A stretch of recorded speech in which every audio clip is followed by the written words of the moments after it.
How to get money to start a business. 8 Startup financing options. Get money. Start business. Every year, hundreds of thousands of Americans launch their own businesses. According to the U.S. Small Business Administration (SBA), in 2010, there were 27.9 million small businesses in the U.S. The majority of these, more than 75%, were identified by the government as non-employer businesses, meaning that the owner is the only person working at the business. The odds of success are long. Only about half of new businesses survive for 5 years, and only a third remain in operation after 10 years.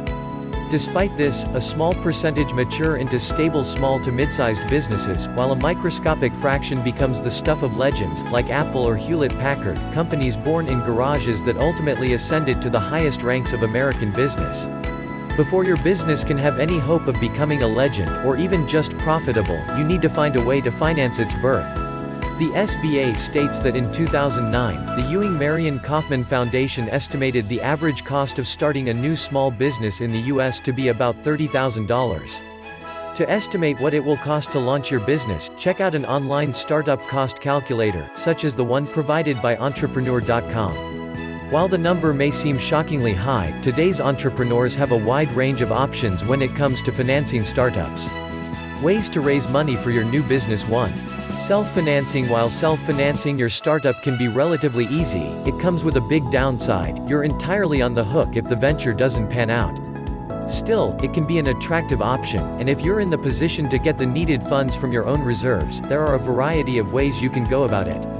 Tap personal savings. Tapping your own piggy bank is the easiest way to finance a small business. Whether the money comes from your checking account, a family inheritance, or funds sitting in an old money market account, using your own cash is not only popular but also demonstrates a business owner's commitment to other potential investors, which can ultimately help win additional funding from third parties. Sell personal assets. Perhaps you own real estate, stocks, bonds, or valuable family heirlooms that you are willing to sell in order to raise cash to fund your business. Selling assets for cash is a time-tested way to raise money, but there can be tax implications linked to selling certain assets, especially real estate and stocks. Be certain to take that into account before you take the plunge, otherwise, you might find yourself facing an unexpected capital gains tax from the IRS. Use credit cards. Credit cards can provide a quick and easy way to finance the purchase of items needed to launch a business. It is important to remember, though, that credit cards also come with hefty interest rates for balances that remain unpaid at the end of the month. As of April 2015, interest rates on unsecured credit cards range from about 13% to 22% for those with fair to good credit scores. However, if you miss a payment, that rate can zoom as high as 29%. It may be difficult to keep up with payments in the months before your business generates enough revenue to start paying down the debt. If you do plan to use credit cards to fund your small business startup, it's best to use cards offering rewards or cash-back programs for business purchases. Also, if you plan to borrow the money for a short period 18 months or fewer, look for credit cards with a low or 0% introductory annual interest rate (APR). Borrow against your home. If you own a home, you can borrow against the equity in the property.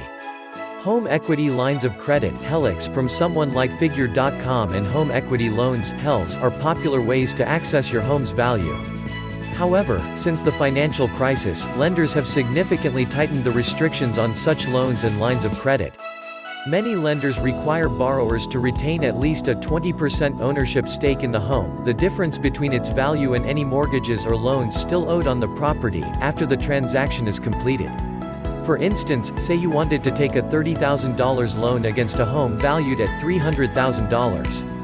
In order for you to retain at least a 20% equity stake ($60,000) in the home after the new loan, the total post-loan debt on the house would have to be less than $240,000. Subtracting the $30,000 loan from $240,000 means the existing mortgage on the house, prior to the loan, could not be more than $210,000.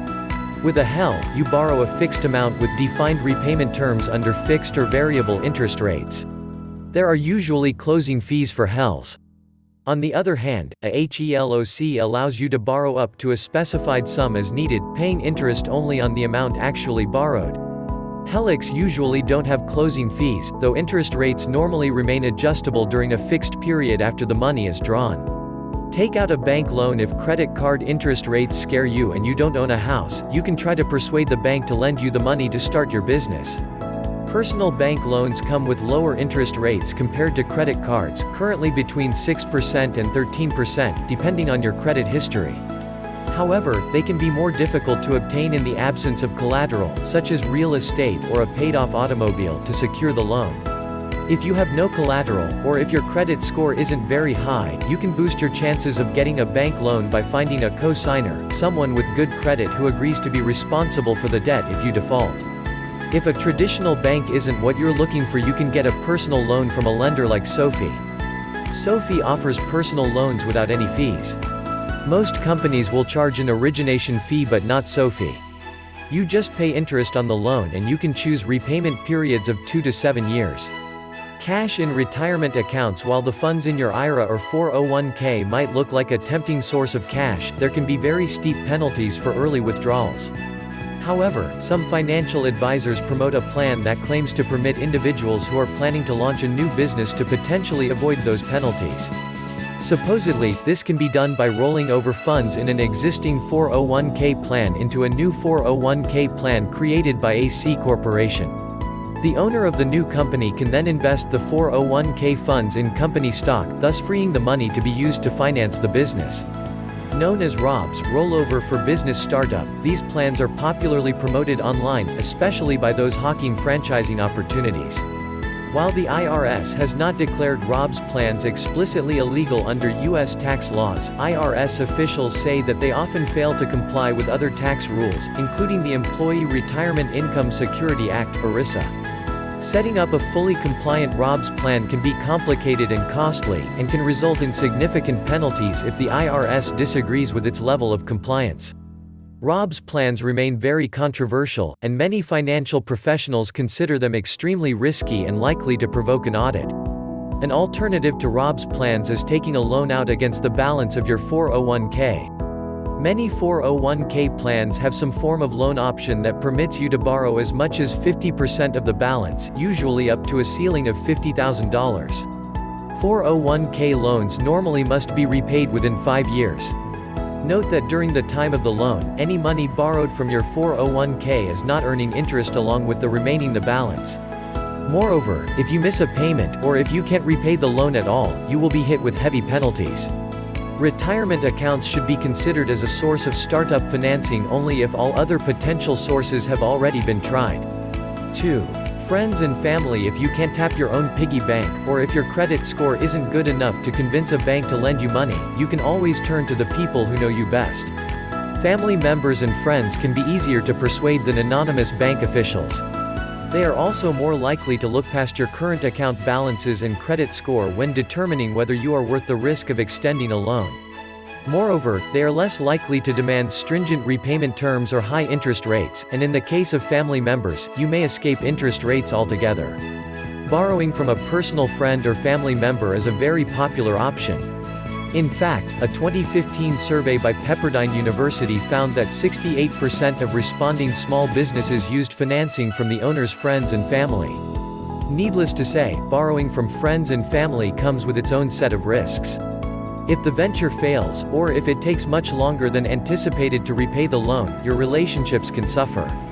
If you default on a credit card or bank loan, you don't have to sit down to Thanksgiving dinner with the loan officer or credit card company.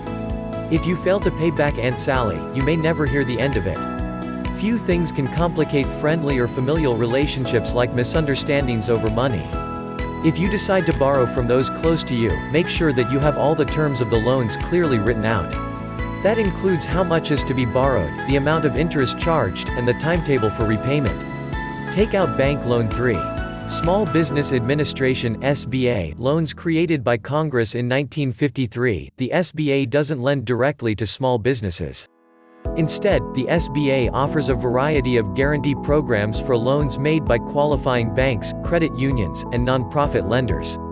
Despite the lingering effects of the economic crisis and recession, the SBA says that its loan programs are experiencing unprecedented growth. According to the SBA, in fiscal 2014, the number of 7-up loans extended to small businesses jumped 12% over the prior year, while the dollar value of those loans increased 7.4% over fiscal 2013. 7-up loan program. These loans are a very common means of funding small businesses, and can be used to launch a new business or expand an existing business.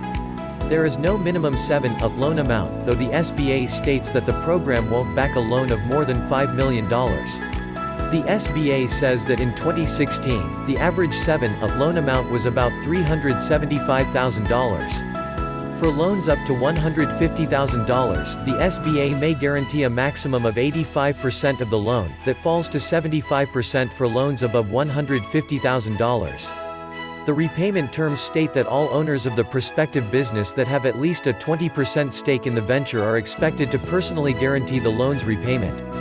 Furthermore, according to the outline of the use of 7-up loan proceeds, 7-up loans cannot be used to repay delinquent taxes, finance a change in business ownership, refinance existing debt where the lender is in a position to sustain a loss and SBA would take over that loss through refinancing, or repay equity investments in the business.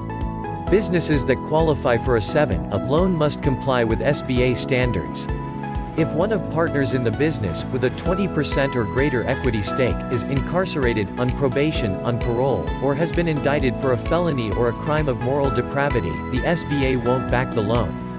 Not surprisingly, the SBA also does not back loans to businesses that have previously reneged on any other government loan. Other restrictions also apply. 7-up loans are not extended to business that lend money, though pawn shops can sometimes qualify, businesses that are based outside the U.S., entities that generate more than a third of revenue from gambling, businesses that engaged in teaching, instructing, counseling, or indoctrinating religion or religious beliefs, and companies engaged in pyramid sale distribution plans, where a participant's primary incentive is based on the sales made by an ever-increasing number of participants. There are also specialized loan packages offered under the 7-up umbrella, including the SBA Express program, which offers a streamlined approval process for loans of up to $350,000. Interest rates on 7-up loans depend on the lender, the size of the loan, and the borrower's credit history. However, the SBA sets caps on the maximum spread a lender can add to the loan's prime rate. For loans greater than $50,000 that mature in 7 years or less, the spread is limited to 2.25%, that rises to 2.75% for loans over $50,000 that mature in more than 7 years. If the current prime rate is 3.25%, loans above $50,000 that mature in under 7 years could come with interest rates as high as 5.5%, while loans greater than $50,000 that mature in less than 7 years might feature interest rates as high as 6%. The SBA allows lenders to charge a higher spread for 7-up loans less than $50,000 between 3.25% and 4.75%, depending on the size of the loan and its maturity period. With the current prime rate, loans under $25,000 may have interest rates as high as 7.5% if they mature in less than 7 years, and as high as 8% if they mature in more than 7 years. Loans between $25,000 and $50,000 may have interest rates as high as 6.5% if they mature in less than 7 years, and as high as 7% if they mature in more than 7 years. There are no fees on 7-up loans less than $150,000. For loans greater than that amount that mature in 1 year or less, the SBA set a fee of 0.25% of the portion of the loan it guarantees. A fee of 3% is set on the portion guaranteed by the SBA on loans of between $150,000 and $700,000 that mature in more than 1 year. That rises to 3.5% for similar loans over $700,000. These fees are paid by the lender, but can be included in the borrower's closing costs. 7-up loans are repaid in monthly payments that include both principal and interest. Interest-only payments are permissible during a business's startup and expansion phases, subject to negotiation with the lender. While SBA-backed 7-up loans are a popular vehicle for small businesses, lenders are much more likely to offer them to existing businesses that have several years of financial paperwork to demonstrate their viability. Microloans offered through specified nonprofit community-based intermediary lending organizations. The SBA Microloan Program provides loans of up to $50,000 to fund startup and expansion costs for small businesses. Microloans can be used to finance the purchase of equipment, supplies, and inventory, or as working capital for the business. However, it may not be used to repay existing debt. The SBA says that the average microloan is about $13,000. The SBA requires all microloans to be repaid within 6 years. Interest rates on microloans are negotiated between the borrower and the lender, but typically fall between 8% and 13%. Intermediary lenders typically have specific requirements for microloans, including personal guarantees from the entrepreneur and some form of collateral. Borrowers are also sometimes required to take business training courses in order to qualify for the microloan. Microloan lenders in a given area can be identified at SBA district offices. Microloans are particularly attractive for potential entrepreneurs who have weak credit scores or few assets and would be otherwise unlikely to secure a traditional bank loan or 7-up loan. Many microloan lenders are community organizations that offer specialized programs to assist entrepreneurs in certain business categories or demographic groups. More about SBA loans. Applying for an SBA loan can be intimidating. If it's your first time through the process, you'll want to understand how the process works and what's expected of you throughout. Chamber of Commerce has an in-depth guide with dozens of frequently asked questions here. Give it a read before proceeding. 4. Venture capital (VC). Venture capital firms make direct investments in fledgling companies in exchange for equity stakes in the business. Since most VC firms are partnerships investing firm money, they tend to be highly selective and usually invest only in businesses that are already established and have shown the ability to generate profits. VC firms invest in a business with the hope of cashing out their equity stake if the business eventually holds an initial public offering (IPO) or is sold to a larger existing business.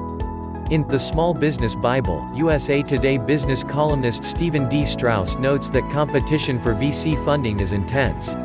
Individual VC firms may receive more than 1,000 proposals a year, and are mainly interested in businesses that require an investment of at least $250,000. They will usually only invest in startups that show potential for explosive growth.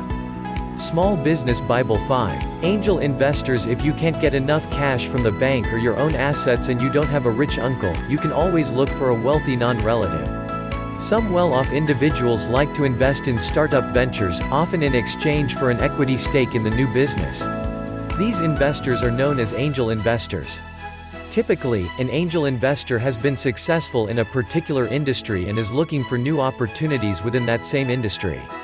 Not only can angel investors offer financing to get your business off the ground, but some are willing to provide guidance based on their own experience. They can also leverage their existing contacts within an industry to open doors for your business. So how do you find these angels? It can take some research. Many angel investors prefer to keep a low profile and can only be identified by asking other business owners or financial advisors. Other angels have joined networks, making it easier for potential startups to locate them. Here are a number of organizations that can put your business in contact with angel investors, both individually and in groups. Go4 Funding, Micro Ventures, Tech Coast Angels, Investors Circle, Golden Seeds LLC, Band of Angels, Hyde Park Angels, Alliance of Angels, Angel List, Angel Capital Association. There are a variety of ways to approach angel investors, from calling their office to make an appointment, to simply chatting one up at an investment conference. Certain angel organizations hold periodic conferences and networking meetings. However you end up meeting with a potential angel, you have only a limited time to make a strong impression, and every second counts. In his book, Fail Fast or Win Big, author Bernhard Schroeder notes that angel investors typically only do 1 to 3 deals per year and average in the $25,000 to $100,000 range. He says that these angels may meet with between 15 and 20 potential investment candidates per month. So the odds of grabbing an angel's attention aren't especially high, but they're still better than the chances of getting a venture capital firm to invest in your startup business. So, if you want to go the angel investor route, practice your pitch until you've honed it to an art. As quickly as possible, you need to make clear why your service or product will be a hit with consumers, why your business will stand out in the market, why you are the right person to run the business, and how much of a return on investment the angel can expect. This is sometimes called the elevator pitch because the amount of time it should take is not more than an elevator ride, about 2 minutes or less. 6. Crowdfunding businesses have been using the internet to market and sell things since the 1990s. However, over the last decade, the web has become a new source of financing as well. Using crowdfunding websites such as Kickstarter, entrepreneurs, artists, charities, and individuals have been able to post online appeals for cash. For example, in 2013, Hollywood screenwriter and producer Rob Thomas used Kickstarter to raise $5.7 million to finance a movie project based on the cult TV series, Veronica Mars. More than 90,000 people pledged small sums of money to realize Thomas's goal. By 2015, Kickstarter had drawn pledges totaling more than $1.6 billion for more than 200,000 separate projects, of which more than 81,000 were successfully funded. Prospective entrepreneurs who seek funding on a crowdfunding platform need to understand the rules of the game. Some crowdfunding platforms hold funds collected until a specified goal has been raised. If the goal isn't met, the funds may be returned to the donors. The platforms also take a cut of the money raised, that's how they fund their own operations. Many crowdfunding efforts are not successful. Ars Technica reports that a 2013 effort by Canonical to raise $32 million to develop a high-end super smartphone running both Android and Ubuntu Touch failed after raising just $12.8 million on Indiegogo, a popular crowdfunding website. As a result, Canonical did not receive any funds from the effort. In order to attract the attention and cash of individual donors, you need to have a good story to accompany the pitch. Also, the business will likely have to promise donors something in exchange for their money, a free perk such as a t-shirt or sample product to generate enthusiasm. It's a good idea to emphasize your own personal commitment to the startup in your pitch, stressing the time, effort, and cash you have invested yourself. Adding a video appeal often helps as well. Other popular crowdfunding platforms include the following: Equity Net, Seed Ups, Peerbackers, Rocket Hub, Seed Invest. Use crowdfunding platforms. 7. Peer-to-peer loans. Simply put, peer-to-peer, often denoted as P2P, lending means borrowing money without going through a traditional bank or investment company. Under P2P, a borrower posts a loan request on a P2P platform, such as Lending Club or Prosper, stating the amount desired and reason for the loan. Potential investors review the request and agree to loan various amounts of money to the borrower up to the desired amount. Once a loan has been funded, the borrower receives the total amount lent and then pays the loan back through fixed monthly payments made to the platform, which then repays the investors based on the amount each one lent. Online lenders, including P2P platforms, are becoming a major source of small business funding. A study from the Federal Reserve Banks of New York, Atlanta, Cleveland and Philadelphia found that 20% of small businesses surveyed had borrowed from an online lender during the first 6 months of 2014. Approval rates for such loans were higher among online lenders compared to traditional banks. While P2P lending has advantages over traditional bank loans, including lower interest rates, fewer fees, and greater flexibility, the basics of lending still apply. Borrowers have to fill out an application and provide financial information that will be assessed by the P2P platform. So, you need to have a decent credit score to obtain a loan, and your credit will be damaged if you default on it. According to American Banker, Lending Club and Prosper have been backed by prominent venture capitalists. Other popular P2P online platforms include Fundation, Funding Circle, and Quarter Spot. 8. Incubators. If you have a good idea for a business, but need a lot of help, both money and guidance, in getting it up and running, a business incubator could be the way to go, if you can get your business into one. Business incubators are exactly what the name suggests, an organization dedicated to providing services and support to fledgling companies. Business incubators are run by venture capital firms, government agencies, and universities with the goal of nurturing new business through their earliest stages by providing marketing, networking, infrastructure, and financing assistance. Idealab is a good example of a business incubator. Founded in 1995 by legendary Pacific Investment Management Company (PIMCO) co-founder Bill Gross, Idealab says it has helped launch 125 companies, 40 of which have gone on to hold an IPO or be acquired by a larger company. To become involved in an incubator program, a prospective business owner has to complete a lengthy application process. Requirements differ among various incubators, but the entrepreneur must demonstrate a strong likelihood of success for the business. Competition for a spot in an incubator can be very difficult. A listing of business incubators in the U.S. can be obtained through the National Business Incubator Association. Business Incubators Organization. Final word: unless you're already a millionaire, putting together the financing to launch a new business takes serious planning and effort. The diligent entrepreneur must weigh the benefits and downsides of available funding options and determine which sources of cash provide the greatest flexibility at the least cost. But you don't have to limit those options. Many small businesses are started with money obtained from a mix of different sources. Even if you land a significant bank or SBA loan, you may still need additional cash from friends and family, or yourself, to make your startup dream come true. And there will always be unanticipated events and expenses. Fortunately, the rise of new financing sources like crowdfunding and peer-to-peer lending means that prospective small business owners now have a greater range of financing options at their disposal than ever before. How will you finance your small business startup?